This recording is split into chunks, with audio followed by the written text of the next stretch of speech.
Let's jump into it. The Senate plans to extend their time in Washington throughout the weekend as Senate Democrat leader Chuck Schumer is trying to pass and push a $95 billion supplemental foreign aid for Ukraine and Israel. And of course, it's going to be paid with, you guessed it, borrowed money. No offsets, no set-asides. And yesterday, the Senate cleared the 60-vote threshold to advance this particular bill, which certainly signifies that probably this is going to pass the Senate, in spite of the fact of some senators trying to delay the process. But why is there such urgency to defend another country and their border when our own border is under invasion?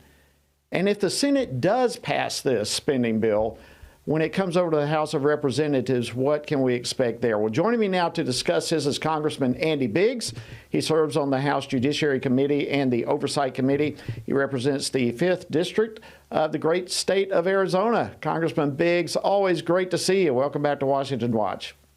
Thank you so much. Always good to see you, too. We miss you, man. All right. Well, let's jump right into this. The Senate seemingly extremely desperate to pass this enormous bill, another $95 billion for Ukraine. And they say they're going to work through the weekend. Just your 30,000-foot view on what they're talking about right now. Well, so this is a massive spending bill that I think is, as you mentioned, is going to pass. That got past cloture indicates pretty clearly that they have the votes. Their problem, of course, is they don't want to do any pay-fors, and it's going to then come over to the House. And some of us are saying you can't do these things as one big honking bill, which is what they're trying to do. You're going to have to keep them separate, and you're going to have to try to find ways to pay for these things because we owe so much money already. And the other thing is, Jody, you know this. Ukraine was considered one of the most corrupt nations in the world prior to Russia's invasion of Ukraine, which is wrong, obviously. But the problem is Ukraine still has a corruption problem. And so where does that money go once they get it there? Great question. And you're exactly right. The corruption in Ukraine is well known, and it's known throughout the entire world. And look, at the same time, nobody wants Ukraine to fall to Russia. And frankly, many of us feel like Israel needs the aid even more than Ukraine. But underneath all of this, Congressman Biggs, how do we deal with the reality of trying to help other nations and trying to secure their borders when our own border is wide open to who knows who is coming into this country?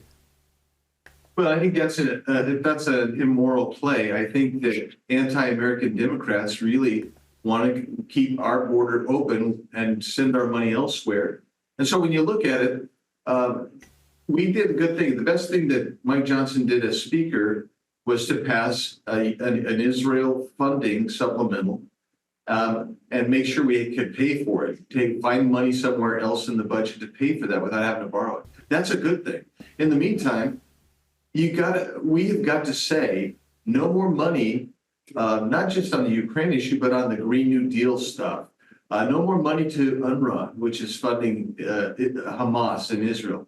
No more money for this wayward, lawless administration until they actually enforce our own laws. We don't actually even need more border policy. What we need is enforcement of the border. Well, there's no question about that. And you and I have been to the border together. And we've seen this. Our laws there are just completely being ignored and overlooked. But it does concern me in light of the border issue that you just brought up, that Republicans, apparently right now in the Senate especially, are willing to sacrifice the biggest leverage we have on this spending bill, and that is securing our own border. Why in the world would they give up that leverage and just pass a border security bill for Ukraine and totally ignore ours? Well, that is the big question. I mean, they don't know leverage. I say this a lot. They don't understand when they do have leverage, and they're not using this leverage. The leverage is maybe you have it on the Ukraine funding bill, but you're certainly going to have it in a couple of weeks on the next continuing resolution. So why aren't you using those spending bills, which the founders gave the House that leverage point against the executive branch is the spending, to get them to enforce it? And Jody, I can't explain their motivations. All I can say is that they fail on that.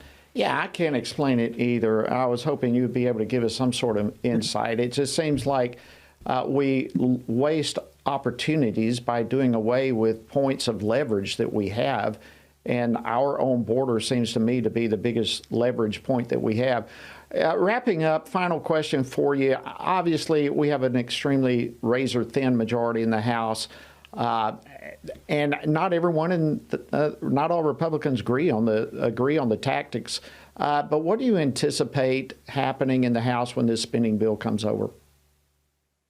Well, I think that they're going to have a tough time. We have to make sure that maybe your folks can help the speaker understand this, that he should not keep that as a standalone bill, as a single bill with Ukraine, Taiwan, Israel, etc., all in one deal, because what I think he will do, if that's the case, he might put it on and try to put it on suspension and use the rules so that we can't amend it, we can't work on it, we can't try to fix it, we can't try to leverage it.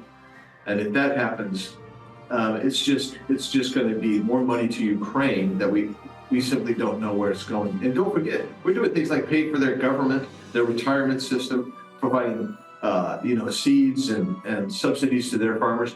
That's all part and parcel of this Ukraine bill.